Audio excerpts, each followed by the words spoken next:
Integritas itu kan gitu. Siap. Satu, dia siap miskin. Dua, dia tetap bertanggung jawab dan namanya tetap menjadi luhur. Contoh kecilnya yang Bung Hatta lah.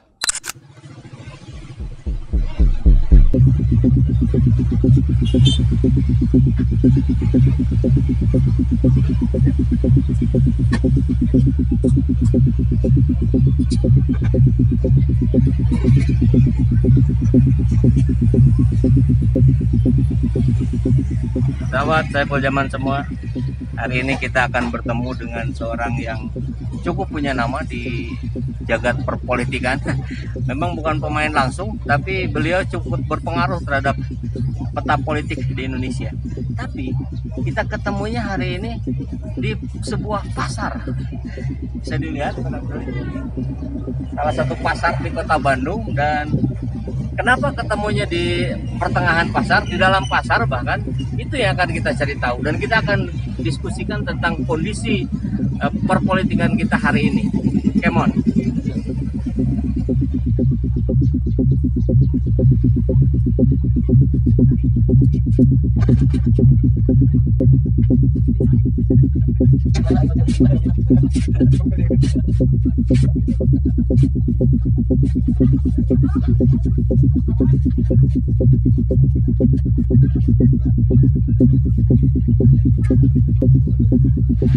Saya sudah sering kesini, tapi untuk yang sekarang kita belum tahu di sebelah mana ketemunya. Kita cari-cari tahu aja.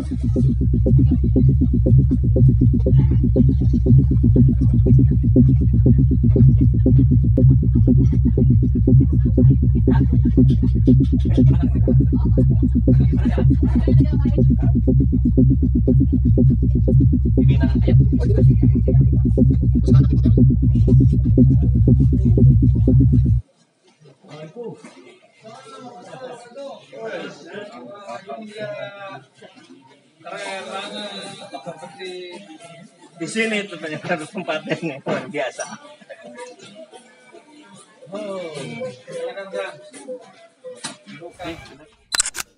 Iya, sahabat semua yang ada di samping saya, Kang Aindra. Nah, tadi kita sudah buka di depan pasar dan rupanya ini benar-benar situasinya di tengah-tengah pasar, Kang ya. Dan saya bersama Kang Aindra, yang saya tahu beliau adalah tokoh pers nasional dan kita akan tanya-tanya dulu. Ini gimana ceritanya, ada tempat lokasi, ini di sini ada studio podcast, di sini juga ada kopi. Kok bisa memilihnya di tengah-tengah pasar gini, Kang? Ya. Terima kasih Kang Saiful. Aduh, saya kaget juga di wawancara ini. Sebenarnya saya bukan toko pers loh. Oh, bukan. Tapi saya menjajagi memasuki toko media. Kenapa? Alasannya kalau toko pers itu kan udah banyak orang bicara. Iya. Cuma saya hanya tokoh yang punya beberapa media. Oke. Belajar menjadi tokoh. Oh, atau tokoh di belakang layar. Ya di belakang layar memang kesenangan saya. Meski belakangan saya disuruh bikin YouTubean atau podcast-podcastan lah. Ya. Tapi kembali ke soal pasar, ada warung kopinya, ada studio podcast, Green Skin seperti ini. Ini idenya sebenarnya datang dari tokoh kopi. Tokoh kopi. Namanya Kang Sukma. Iya. Si botak berambut gondrong. Tapi itu kolaborasi semua. Jadi kalau misalnya Kang Saiful sekarang dengan saya bisa kolaborasi dengan Kang Sukma, dengan siapapun, itu memungkinkan karena kolaborasi ini ternyata menjadi bagian terpenting dalam sejarah kebangkitan apapun. Bangsa ini dibangun oleh para founding father, itu kolaborasi.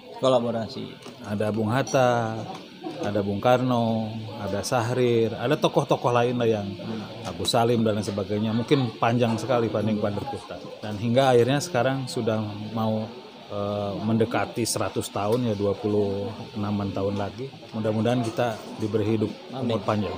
Nah, pertanyaannya tadi Kang, kira-kira kenapa ada di tengah-tengah pasar? Oh iya, di tengah pasar. Jadi saya sampaikan kalau ada di tengah pasar itu pertama mungkinnya pasar ini kan transaksi masyarakat apapun dari golongan apapun bisa datang ke sana. Namun dalam bahasa kerennya kan market. Sekarang udah di packaging dengan yang bersih, ada pasar modern, ada pasar swalayan, ada pasar supermarket. Tapi pertanyaan dasar, semua itu konteksnya transaksi, perdagangan. Jadi siapapun bisa masuk. Kenapa di Cihapit? Pasar Cihapit itu ada di tengah kota Bandung. Orang sangat tahu banget pasar Cihapit itu di tengah kota Bandung dan termasuk pasar premium loh. Nah, oke. Artinya bersih. Ya. Pasar modern itu yang bersihnya sekarang. Kalau pasar Cihapit dari dulu bersih, nggak pernah becek. Gitu. Nah, kemudian yang saya tahu kan Kang Hendra ini domisili hari ini di Jakarta. Ya. Kenapa bikinnya di Bandung, nggak? Ya, kan kolaborasi tadi. Nah, Oke. saya atau sekarang di Jakarta juga ada. saya sedang tinggal di Jakarta. Di Jakarta sedang menjajaki satu tempat karena terputus masa pandemi.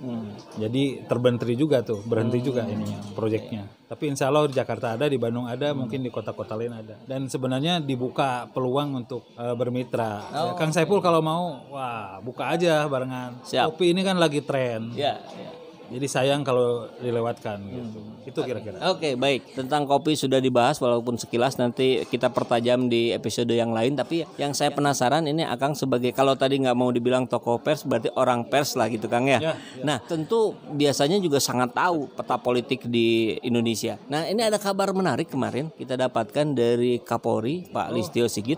Itu bikin kaget juga itu 56 pegawai KPK yang dipecat itu di TWK itu ya, ya yang nggak lolos TWK, korban TWK. korban TWK itu diminta ditawarkan untuk masuk ke Bareskrim. Itu Tapi gimana sipil ya? pendapat PNS-nya, PNS, ASN Polri? ASN-nya. Gimana pendapatnya kan? Ya, Kapolri berseloroh seolah-olah seperti merangkul ya, merangkul para korban Novel Baswedan dan kawan-kawan misalnya. Atau kan bisa jadi perspektif masyarakat menjadi seperti malaikat gitu. Ini Oh iya, penolong itu gitu. maksudnya. Seperti Dewi Fortuna gitu kan ya. Saya rasa mungkin ada politis. Politis. Pertama, kita baca dulu kehadiran KPK itu sebenarnya politis. Dulu ad hoc, Ya, ya karena sekarang ada undang-undang. Kenapa ad hoc? Karena ada dua lembaga hukum yang dinilai masih belum berimbang, yaitu kejaksaan dan kepolisian. Lahirlah KPK, tumbuhlah korupsi-korupsi itu diberantas oleh KPK. Semua sempat kaget, para koruptor, para maling itu hingga ditangkap, bisa disadap. Bahkan anggaran KPK lebih tinggi dari dua lembaga itu, bisa menyadap dengan sadapan yang sangat detil. Terbukti di pengadilan ini, contohnya banyak sekali. Rekaman sudah terbukti ngomong gitu, ada yang nggak ngaku juga para koruptor itu, banyak sekali itu. Ya, ya. Nah, kalau sekarang seolah-olah menjadi Dewi Fortuna, Kapolri ini, ya mungkin karena partnernya juga, ingin menyelamatkan partnernya juga. Karena kan ini yang diserang kepala KPK-nya. Oke, Firly Bahuri. Pak Firly itu kan juga polisi, lalu menjadi ketua KPK. Dulu ada, Ruki itu polisi juga, Ya, ya, ya. mantan ya, tapi dia purnawirawan. Kok Firly aktif loh, Jenderal. Oh. Nah, untuk menselaraskan hukum, mungkin polisi seolah-olah memberi gayung bersambut, ayolah kami ke sini. Tapi saya melihat ini ada politis. Pertama, kalau menjadi ASN di kepolisian akan berbeda, terutama di Bareskrim apalagi. Beda dengan misalnya dengan ASN di KPK. Kalau dari data-data kewenangannya, terus tes ASN ke KPK ini kan sangat pelik, detil. Bahkan ada sedikit wamil.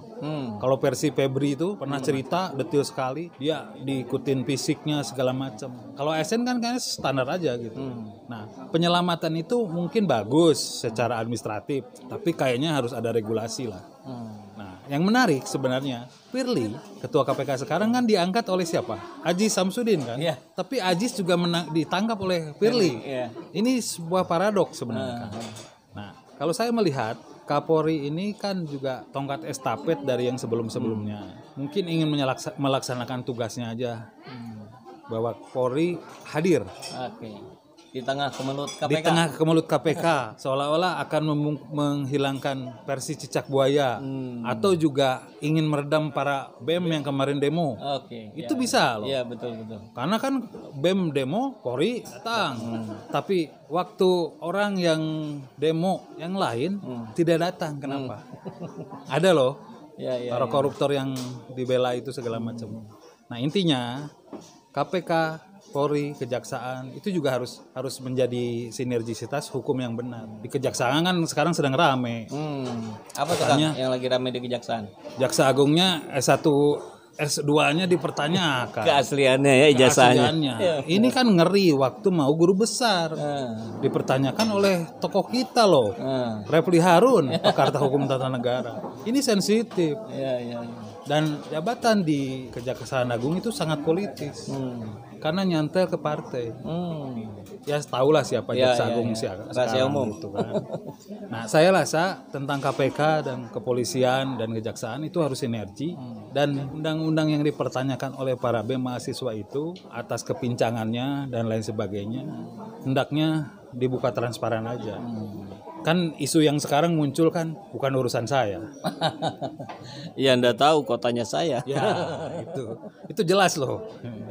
Tapi maksudnya siapa itu, monggo silakan. Ya.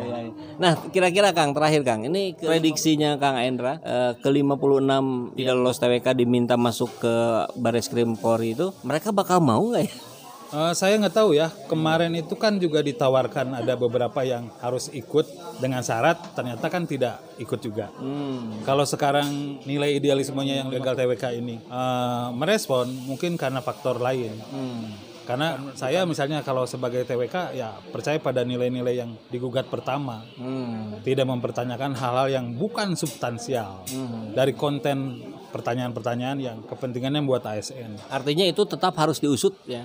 Harusnya diusut karena itu pertanyaan-pertanyaan yang TWK itu irasional, gitu. Terlalu mendiskreditkan hal-hal yang tertentu, terutama ke keagamaan misalnya, itu. Terutama Islam yang jelas, misalnya soal jilbab, soal siapa pacaran atau segala macam. Nah, saya ingin sampaikan juga garis tegasnya. KPK ini berbeda dengan yang dulu, KPK yang sekarang yang dulu. KPK ini seperti kuat, gedungnya yang kuat, kuat Kang. Lihat aja nanti gedungnya, lihat gedungnya tuh kan nanti bisa.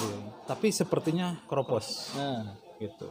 Dan beberapa kasus kayaknya masih kasus lama, belum mengungkap kasus-kasus baru.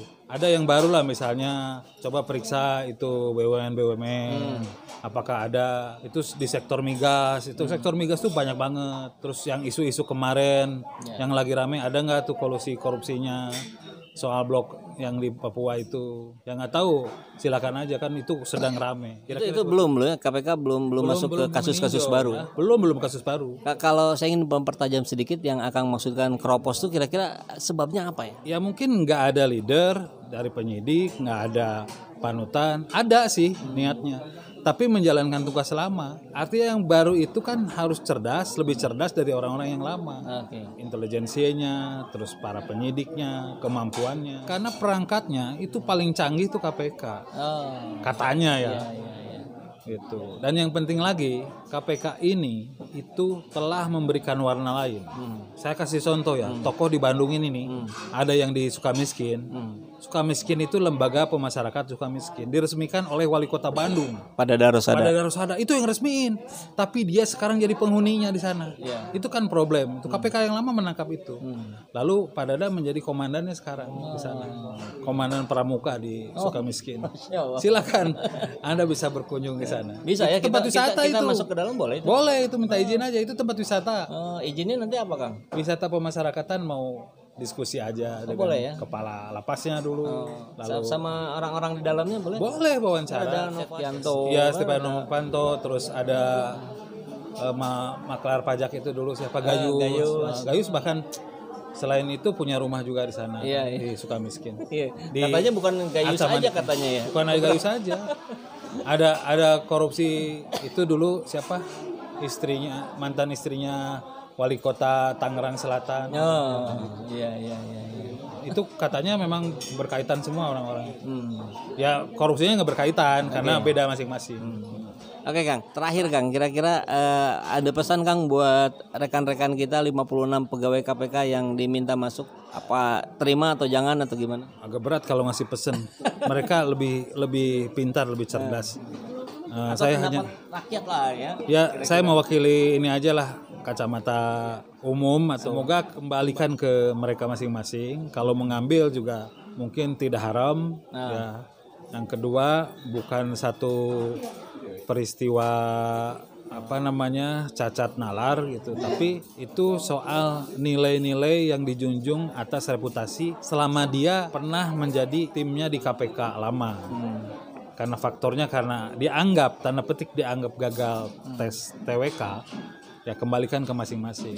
Nah, kalau gitu jadi ada pertanyaan tambahan, Kang. Kalau misalkan ke-56 ini mengambil tawaran itu, kan masyarakat hari ini banyak yang mendukung ke-56 itu ya, termasuk mahasiswa tadi. Iya. Nah, kira-kira ketika mereka masuk ke Polri, dukungan ini akan hilang? Kalau mendukung, kalau mereka ngambil, itu mungkin terjadi kompromistis. Nah, seperti apa? Nggak tahu. Ini kan urusan masa depan masing-masing. Ya. Tapi artinya itu punya potensi besar, dukungannya kemudian menjadi berbalik ke Bisa. Kalau saya sih melihat kawan-kawan yang ada itu ya mungkin sudah kompromi itu mungkin sudah capek atau gimana. Tapi mudah-mudahan mereka punya integritas. Itu yang penting itu integritas. Integritas di badan hukum atau di KPK itu kan yang dijunjung tinggi. Itu juga harapan yang diinginkan rakyat ya. Ada orang-orang yang kemudian bisa dijadikan panutan. Ya. Integritas itu kan gitu. Satu, dia siap miskin. Dua, dia tetap bertanggung jawab dan namanya tetap menjadi luhur. Contoh kecilnya yang Bung Hatta lah. Ya. Bung Hatta tuh hidupnya sederhana, jujur, santun. Kalau nggak cocok ya dia mundur. Sama polisi itu Kang, Sugeng. Nah itu kalau Sugeng itu orang jujur juga. Begitu diangkat ada yang nyumbang kursi segala macam suruh keluar. Kan kata Gus Dur gini, ada 3 polisi yang jujur. 1 Hugeng, 2 polisi tidur, 3 patung polisi. Oke, baik. Terima kasih banyak Kang Hendra atas waktunya. Dan sama-sama. luar biasa, kita akan lanjutkan di bahasan-bahasan yang lain Kang ya. Terima kasih Kang. Assalamualaikum. Sahabat semua, perjuangan dakwah melalui kanal YouTube ini bukanlah perkara yang mudah. Penuh jalan yang terjal dan berliku. Apalagi kita semua tahu, dakwah nahi mungkar ini yang justru dihindari sebagian orang di kalangan kita. Ya, karena jelas kami berbenturan dengan penguasa di negeri ini hari ini. Sebelum kami dikenal sebagai pengkritik pemerintah, lembaga kami senantiasa mendapatkan proyek-proyek terutama dari dinas-dinas dan BUMN. Tapi setelahnya di stop. Sebelum kami kerap menasehati pemerintah, kami pun mendapatkan kesempatan untuk mengajar di beberapa kampus. Setelahnya di stop juga. Tapi itu tidak menyurutkan langkah kami, tidak menyurutkan semangat kami untuk terus berkontribusi baik dengan pemikiran kita, dengan inspirasi yang kita berikan. Mudah-mudahan menjadi pelecut untuk terus menjadi bagian yang membaikkan negeri ini. Dengan segala keterbatasan alat dan SDM yang kami punya, kami terus berjuang menegakkan jalan kebenaran, jalan Islam. Bagi sahabat semua yang ingin turut serta membersamai perjuangan kami, memperjuangkan hak-hak Islam yang termarginalkan, membela rakyat jelata yang terus-menerus menjadi korban penderitaan karena ugal-ugalannya pola penguasa hari ini. Sahabat bisa berdonasi melalui rekening ini.